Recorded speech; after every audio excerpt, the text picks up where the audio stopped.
여기 한국이 이순신 장군 스토리를 과장한다는 미국 기자의 충격적인 고백이 나왔습니다. 이 미국인은 한국 역사가 모두 거짓말로 포장됐다고 굳게 믿었는데요.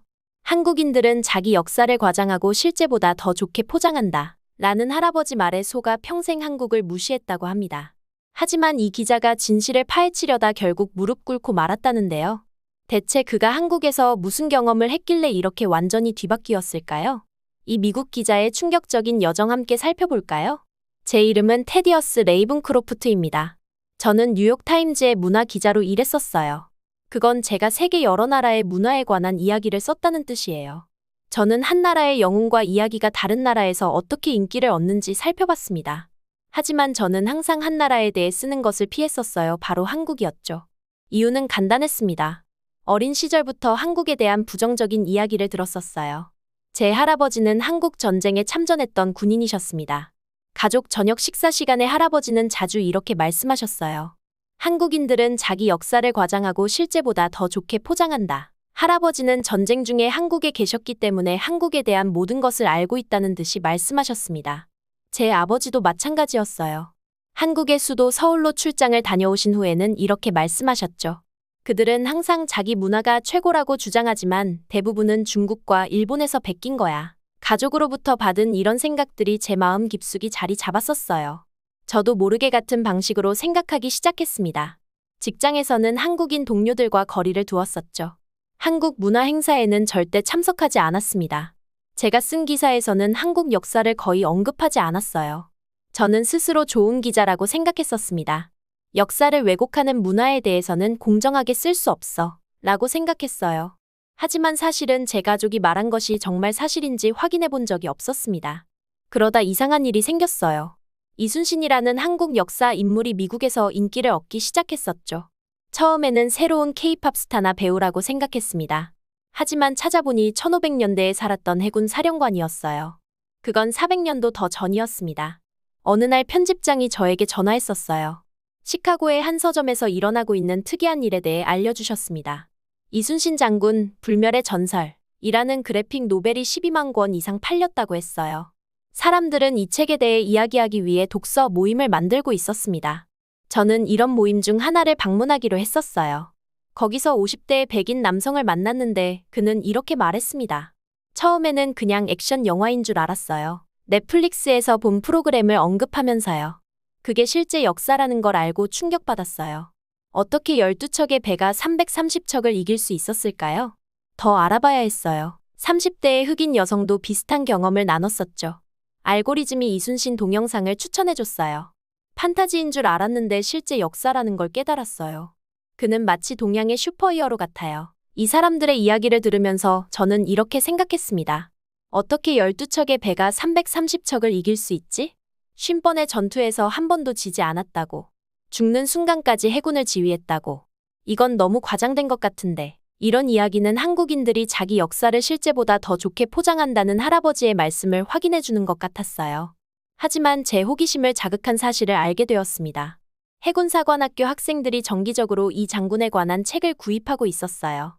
이들은 과장된 이야기에 쉽게 속을 수 있는 일반인이 아니었습니다. 해군 장교가 되기 위해 훈련 중인 학생들이었어요. 그들은 군사 전술과 해전을 공부했습니다. 그들이 이순신 장군에 관심을 가진다면 그의 이야기에는 제가 생각했던 것보다 더 많은 것이 있을지도 모른다고 생각했습니다. 처음으로 제 호기심이 편견보다 강해졌습니다. 직접 이순신 장군의 이야기를 알아보기로 했었어요. 이 결정이 한국 역사에 대한 제 시각뿐만 아니라 기자로서 한 사람으로서의 저 자신을 어떻게 바라보는지도 바꿀 것이라는 걸 전혀 몰랐었죠. 조사를 시작하면서 흥분되었습니다. 16세기 한국 장군이 정말로 이런 놀라운 업적을 이뤘을까요? 아니면 이 이야기들이 할아버지가 주장했던 것처럼 과장된 것일까요? 어느 쪽이든 저는 다른 사람들이 말한 것을 그냥 믿기보다는 스스로 진실을 찾아야 한다는 것을 알았습니다. 조지타운 대학교 해군 전략 세미나에 가봐야겠다. 고 결심했습니다.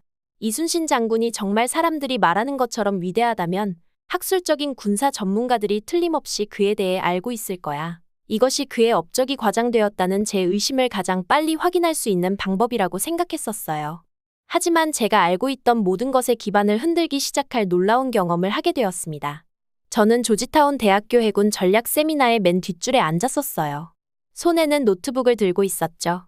별로 기대하지 않았습니다. 그저 제 기사에 인용할 말을 모으기 위한 또 다른 학술 강연일 뿐이었으니까요. 하지만 그날은 제게 모든 것을 바꿔놓았어요. 마이클 브레너 교수님은 강의실 앞에 당당하게 서 있었습니다. 그가 프레젠테이션 리모컨을 클릭하자 스크린에 두 개의 초상화가 나타났었어요. 하나는 화려한 제복과 메달을 단 영국의 호레이쇼 넬슨 제독이었고 다른 하나는 전통 의상을 입은 한국인 남자였습니다. 이분이 바로 이순신이었어요. 역사상 가장 위대한 해군 지휘관은 누구였을까요? 브레너 교수님이 강의실에 물었었어요. 많은 서양 역사학자들은 넬슨을 꼽습니다. 오늘 저는 넬슨을 뛰어넘은 사람이 있다고 주장하려 합니다. 바로 한국의 이순신 제독입니다. 주변 사람들이 속삭이기 시작했었어요. 저도 모르게 의자에서 몸을 앞으로 기울였습니다. 이 서양 교수가 정말로 동양의 지휘관이 서양 최고의 해군 영웅보다 뛰어났다고 말하고 있었던 건가요? 넬슨은 트라팔가 해전에서 인상적인 승리를 거뒀습니다. 브레너 교수님은 계속해서 말했어요. 그는 자신의 함대보다 1.3배 큰 함대를 물리쳤죠. 하지만 이순신은 명량해협에서 일본 함대와 맞서야 했는데 그 비율은 1:10이 아니라 1:27이었습니다. 해군 역사상 이렇게 압도적인 불리함을 극복한 비교할 만한 사례는 없어요. 저는 빠르게 메모를 하기 시작했습니다. 교수님은 모든 것을 명확하게 설명했었어요. 한국과 일본 배의 설계, 명량해협의 좁은 물길, 그리고 이순신의 뛰어난 전투 계획까지. 그는 이순신이 어떻게 12척의 배로 330척의 적 함선에 맞서 진영을 갖췄는지 컴퓨터 시뮬레이션을 보여주었습니다. 이순신은 철저한 준비, 지리적 이점, 그리고 뛰어난 리더십을 통해 불가능을 가능하게 만들었습니다. 브레너 교수님이 설명했어요. 그는 새로운 슬라이드로 넘겼습니다. 그리고 넬슨이 영국 해군의 전폭적인 지원을 받았던 반면 이순신은 자국 정부의 박해에도 불구하고 싸웠습니다. 한 해군 장교가 손을 들었어요. 하지만 그것들은 고대 전술이잖습니까? 오늘날에 얼마나 관련이 있을까요? 브레너 교수님은 미소를 지었습니다. 뛰어난 전략은 시대를 초월합니다. 이순신의 지형 활용, 심리전, 그리고 압도적인 열세에 직면했을 때의 리더십은 현대 전쟁의 귀중한 교훈을 제공합니다. 그래서 미 해군사관학교가 최근 이순신의 전투를 사례 연구로 추가했던 겁니다. 제 가슴에 이상한 느낌이 들었어요. 그것은 흥분이었을까요?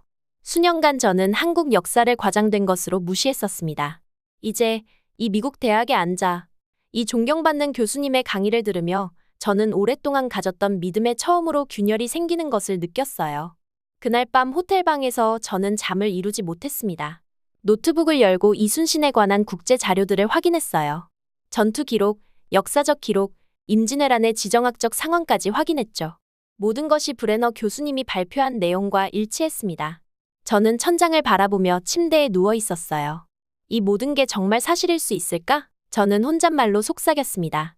다음 날 아침, 저는 편집장에게 전화했어요. 이 이야기를 더 깊이 파고들어야 할 것 같습니다. 제가 말했었죠. 한국에 가보는 게 어때요? 그녀가 제안했습니다. 이순신이 정말로 위대한 해군 지휘관이었다면 그곳에서 확인할 수 있을 거예요.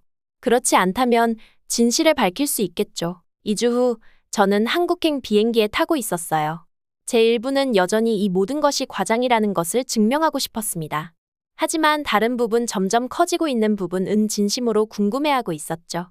인천국제공항에 도착했을 때 저는 뭔가 구식이고 비효율적인 것을 예상했었어요. 대신 저는 미국의 많은 공항보다 더 현대적이고 세련된 공항을 발견했습니다. 이것은 앞으로 많은 놀라움 중 첫 번째였어요. 제 가이드는 도착장에서 기다리고 있었습니다. 박윤성 박사입니다. 그는 완벽한 영어로 자신을 소개했어요. 예일 대학교에서 해군사 박사 학위를 받았습니다. 타데우스 레이븐크로프트입니다. 저는 그의 손을 흔들며 대답했어요. 뉴욕 타임즈 소속입니다. 당신의 글을 읽어봤습니다. 그가 미소를 지으며 말했어요. 이순신 제독에 대해 회의적이시군요. 그건 좋습니다. 기자는 모든 것에 의문을 품어야 하니까요. 제가 당신이 직접 결론을 내릴 수 있도록 도움이 될 증거를 보여드리겠습니다. 우리가 그의 차로 걸어가는 동안 저는 공항이 얼마나 효율적으로 운영되고 있는지 알아챘어요. 기차는 정시에 도착했고 표지판은 여러 언어로 명확했습니다. 제가 예상했던 것과는 다르네요. 저는 인정했어요. 방 박사는 아는 눈빛으로 저를 바라봤습니다. 한국에 대한 많은 것들이 레이븐크로프트 씨를 놀라게 할 수도 있을 겁니다. 우리의 여정을 시작해서 당신이 무엇을 발견하는지 봅시다. 저는 고개를 끄덕였어요. 불편하면서도 설레는 기분이 들었습니다. 처음으로 저는 제 편견에 직접 맞서고 있었어요. 우리가 첫 번째 목적지를 향해 운전하면서 저는 이 여행이 그저 제 기사만 바꾸는 것이 아니라 저 자신을 바꿀 수도 있겠다는 것을 깨달았습니다. 저는 한산도에 서서 오래전 이순신 장군이 싸웠던 바다를 바라봤어요. 이 높은 곳에서 저는 이순신 장군이 일본 배들을 유인했던 좁은 해협을 볼 수 있었습니다. 물길이 병목처럼 좁았어요. 저는 이순신 장군이 어떻게 적선들을 이 함정으로 유인했는지 상상할 수 있었죠. 일본군은 이곳에서 많은 배들을 펼칠 수 없었어요. 강한 물살은 그들이 자유롭게 움직이기 어렵게 했을 거예요. 넬슨은 트라팔가에서 땅과 물을 이용했었어요. 저는 제가 더 잘 알고 있던 유명한 영국 제독에 대해 생각하며 방 박사에게 말했습니다. 하지만 이런 함정은 만들지 않았었죠. 방 박사는 깊은 숨을 쉬고 슬픈 표정을 지었어요. 이순신 장군은 자국 정부로부터 많은 어려움을 겪었습니다.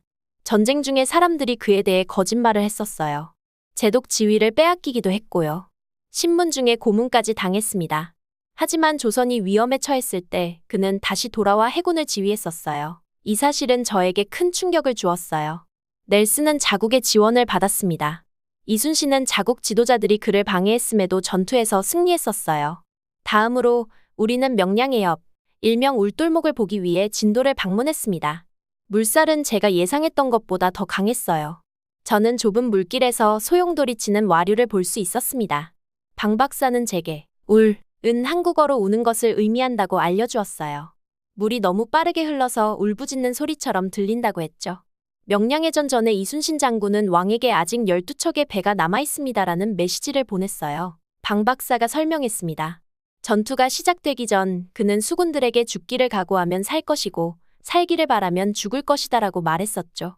그리고 자신의 배를 전투의 최전선에 두었습니다. 강한 물살을 보면서 저는 이순신 장군이 어떻게 자연을 무기로 사용했는지 이해했어요.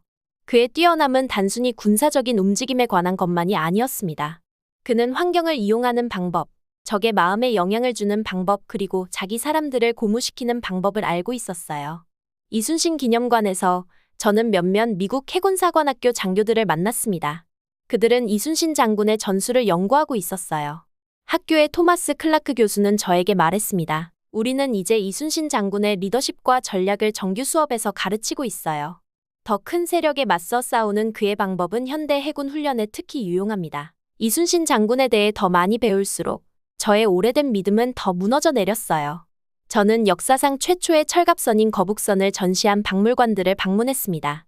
이 특별한 배들은 적들이 올라타지 못하도록 윗부분에 쇠못이 있었어요. 배 안에서 수군들은 보호를 받으면서 움직이고 무기를 발사할 수 있었습니다. 실제 전투가 벌어졌던 바다를 보니 모든 것이 더 현실적으로 다가왔어요. 역사책들은 이순신 장군이 한 번도 패배하지 않고 23번의 해전에서 승리했다고 했습니다. 그곳에 서서 저는 그가 어떻게 그것을 해냈는지 볼 수 있었어요.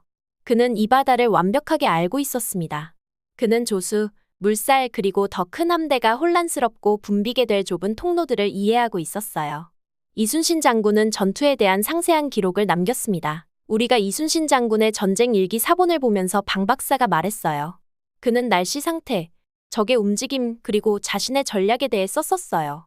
그의 글은 겸손하면서도 자신감이 있었다는 것을 보여줍니다. 저를 놀라게 한 한 가지는 이순신 장군이 포로들을 존중하게 대했다는 것이었어요. 그는 부하들에게 항복하는 적들을 죽이지 말라고 명령했습니다. 방 박사가 설명했어요. 이것은 당시 역사에서 매우 특이한 일이었죠. 제가 한국에서 만난 현지인들은 이순신 장군을 단순한 전쟁 영웅으로 이야기하지 않았어요. 그들은 그를 충성심, 용기 그리고 자신보다 다른 사람을 우선시하는 강한 가치를 실천한 사람으로 말했습니다. 한 전투 장소 근처의 작은 어촌에서 한 노인은 방 박사의 번역을 통해 저에게 말했어요. 우리는 단지 전투에서 이겼기 때문이 아니라 그가 어떻게 삶을 살았는지 때문에 어린 시절부터 이순신 장군에 대해 배웁니다. 저는 이순신 장군이 적선을 감시했을 해안길을 걸으며 며칠을 보냈어요. 현대 장인들이 그의 유명한 거북선 복제품을 만드는 작업장을 방문했습니다. 전투 전에 수군들이 기도했을 조용한 사찰에 앉아있기도 했어요. 방문한 각 장소마다 저의 이해는 더 깊어졌습니다. 이순신 장군은 단순히 운 좋은 지휘관이 아니었어요. 그는 자신의 환경을 세심하게 연구한 뛰어난 전략가였습니다. 그는 단지 전투에서 용감한 것이 아니었어요. 그는 그를 제거하고 싶어한 부패한 관리들에 맞서 용기를 보여주었습니다. 그는 단지 자국에 충성스러운 것이 아니었어요. 그는 자국이 그를 배신했을 때에도 충실함을 유지했었죠. 한국을 떠날 때쯤 저는 이전의 의심들에 대해 부끄러움을 느꼈어요. 증거는 명백하고 압도적이었습니다. 이순신 장군은 정말로 역사상 가장 위대한 해군 지휘관 중 한 명이었어요. 제게 불가능해 보였던 승리들은 이제 그의 천재성의 전체 그림을 이해했을 때 이해가 되었습니다. 저는 완전히 바뀐 마음으로 미국으로 돌아왔어요. 제가 쓴 첫 번째 기사인 이순신, 세계적 인정을 받고 있는 군사적 천재는 뉴욕타임즈 일면에 실렸습니다. 곧이어 CNN, BBC 그리고 알자지라는 제 기사의 정보를 사용하길 요청했어요. 하버드와 같은 대학들은 이순신 장군의 리더십 원칙을 논의하기 위한 특별 모임을 열기 시작했습니다. 심지어 영국의 그리니치 해양박물관은 이순신과 넬슨을 비교하는 전시회를 만들었어요. 단순한 임무로 시작된 것이 제가 세상을 보는 방식을 바꾸어 놓았습니다. 저는 한국에 대한 제 가족의 오래된 이야기들이 얼마나 잘못되었는지 깨달았어요. 저는 제가 공정하고 개방적이라고 생각했음에도 이런 이야기들이 저의 기자 일에 영향을 미치게 했었습니다. 이순신 장군의 실제 역사를 직접 마주하면서 저는 진실을 보게 되었어요. 이순신 장군에 대해 처음 배우기 시작한 지 1년이 지났어요. 저는 책상에 앉아 컴퓨터 화면을 바라봤었죠. 제 손이 키보드 위를 움직이며 이 놀라운 한국의 영웅에 관한 마지막 기사를 쓰고 있었습니다. 저는 그것에 이순신, 세계가 기억해야 할 영웅이라는 제목을 붙였어요. 저는 이제 달라졌어요. 한국에 대한, 역사에 대한, 모든 것에 대한 제 생각이 변했었습니다. 할아버지와 아버지가 저에게 말씀하셨던 것들을 믿었던 때가 떠올랐어요. 그들은 한국 역사가 과장되고 다른 나라들에서 베낀 것이라고 말했었죠. 이제 저는 더 잘 알게 되었습니다. 기사를 쓰면서 저는 제가 배운 것을 다른 사람들과 나누려고 노력했어요. 저는 모든 사람들이 이순신 장군이 얼마나 특별한지 이해하길 바랐었습니다. 그는 한국에게만 중요한 것이 아니었어요.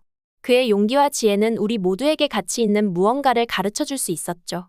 이순신의 용기, 헌신, 그리고 전략은 단지 한 나라의 자랑이 아니라 인류의 유산입니다. 라고 저는 마지막 문단에 썼어요. 그의 이야기는 불가능해 보이는 상황에서의 결단력과 자기 나라에 대한 무조건적인 사랑이 어떻게 놀라운 힘을 만들어낼 수 있는지 보여줍니다. 아마도 이러한 가치들이 혼란스러운 우리 세계가 지금 가장 필요로 하는 것일 것입니다. 기사를 마쳤을 때 저는 자랑스러웠어요. 단지 제 글 때문만이 아니라 제가 이해력에 있어서 얼마나 성장했는지에 대해서도요. 몇 주 후 예상치 못한 일이 일어났어요. 저는 우편으로 편지 한 통을 받았었습니다. 그것은 제 할아버지를 알았던 한국전 참전용사의 가족에게서 온 것이었어요. 그들은 이순신 장군에 관한 제 모든 기사를 읽었었죠.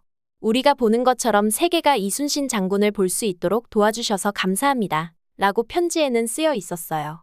당신의 작업 덕분에 그는 이제 단지 한국의 영웅이 아니라 세계가 인정하는 영웅이 되었습니다. 저는 그 편지를 손에 들고 가슴속에 따뜻한 느낌이 퍼지는 것을 느꼈었어요. 저는 이 이야기를 세상과 나누는데 작은 역할을 했었습니다. 그것은 제가 이전에 썼던 어떤 기사보다 더 중요하게 느껴졌어요. 이순신 장군에 대해 배우는 여정은 저에게 강력한 무언가를 가르쳐 주었어요. 저는 편견이 얼마나 깊이 들어갈 수 있는지 배웠었습니다. 심지어 자신이 공정하고 열린 마음을 가졌다고 생각하는 저 같은 사람에게도요. 제 가족이 들려준 이야기들이 한 나라 전체와 그 역사를 보는 제 시각을 물들였었어요. 이제 이순신 장군에 대해 생각할 때 저는 그를 단지 한국 장군으로 보지 않아요. 저는 그를 역사상 가장 위대한 군사 지도자 중 한 명으로 봅니다. 그의 빛나는 전투 계획, 강한 도덕적 성품, 그리고 충성심은 어느 한 나라를 넘어섭니다. 한국을 위해 그렇게 열심히 싸웠던 사람이 세계 곳곳의 사람들에게 위대한 리더십의 상징이 되었다는 것은 재미있는 생각이에요. 이 경험은 제가 저널리스트로서 일하는 방식을 변화시켰어요. 저는 이제 제 자신의 믿음을 더 주의 깊게 의심합니다. 저는 정보의 원래 출처를 찾기 위해 더 열심히 일해요. 저는 그냥 읽는 것보다 직접 경험하려고 노력합니다. 가장 중요한 것은 진실이 종종 우리가 자라면서 믿게 된 이야기들과 다르다는 것을 배웠었어요. 뉴욕의 제 아파트에는 이제 여러 언어로 된 이순신 장군에 관한 책들이 있어요. 그것들은 하나의 과제가 어떻게 제 전체 사고방식을 바꿨는지 상기시켜줍니다. 저는 한국 방문 중에 방 박사가 저에게 말했던 것을 기억해요. 때로는 앞으로 나아가기 위해 불편한 진실에 맞서야 합니다. 한국 역사에 대한 제 잘못된 생각을 마주함으로써 저는 단지 해군 영웅의 진정한 이야기뿐만 아니라 더 나은 저널리스트와 사람이 되었습니다. 저는 아직 12척의 배가 남아 있습니다. 가장 불가능한 전투 전에 이순신 장군이 했던 이 말들은 저에게 특별해졌어요. 제가 어려운 도전에 직면할 때 저는 그것들을 떠올립니다. 그것들은 심지어 일이 불가능해 보일 때도 우리가 용기, 현명한 생각 그리고 강한 신념으로 극복할 수 있다는 것을 상기시켜 줍니다. 오늘날 세상에서는 사람들이 종종 단순한 이야기를 믿고 자신들의 문화적 거품 속에 머물러 있어요. 이순신 장군의 이야기는 우리가 처음 보는 것을 넘어서 보도록 가르쳐 줍니다. 때로는 가장 위대한 사람들과 이야기들이 우리가 가장 적게 기대하는 곳에서 옵니다. 제 책상은 다음 프로젝트를 위한 메모들로 가득 차 있어요. 하지만 제 눈은 계속해서 방 박사가 저에게 준 작은 거북선 모형으로 향합니다. 그것은 제 여정의 끊임없는 기억으로 컴퓨터 옆에 놓여 있었어요. 그 여정은 단지 한국 장군에 관한 사실들을 배우는 것이 아니었습니다. 그것은 제 자신의 편견을 마주하고 더 나은 사람이 되는 것에 관한 것이었어요. 저는 모형 배를 들고 명량의 옆에 서서 강한 조류를 느끼고 이순신의 12척의 배가 330척의 적성과 맞서는 것을 상상했던 때를 떠올립니다. 저는 방 박사가 저와 그의 나라의 역사를 나눌 때 그의 눈에 있던 자부심을 기억해요. 그리고 저는 위대함이 국적을 모른다는 것을 깨달았던 순간을 기억합니다. 저널리스트로서 저는 항상 중요한 이야기들의 빛을 비추려고 노력했어요. 하지만 이번에는 그 빛이 저에게 반사되어 제가 몰랐던 편견들을 드러냈었습니다. 그것이 아마도 이순신 장군의 가장 큰 승리일 것입니다. 수세기 전에 일본 함대를 물리친 것뿐만 아니라 오늘날 저 같은 사람들이 우리 자신 안의 전투를 극복하도록 도운 것이요.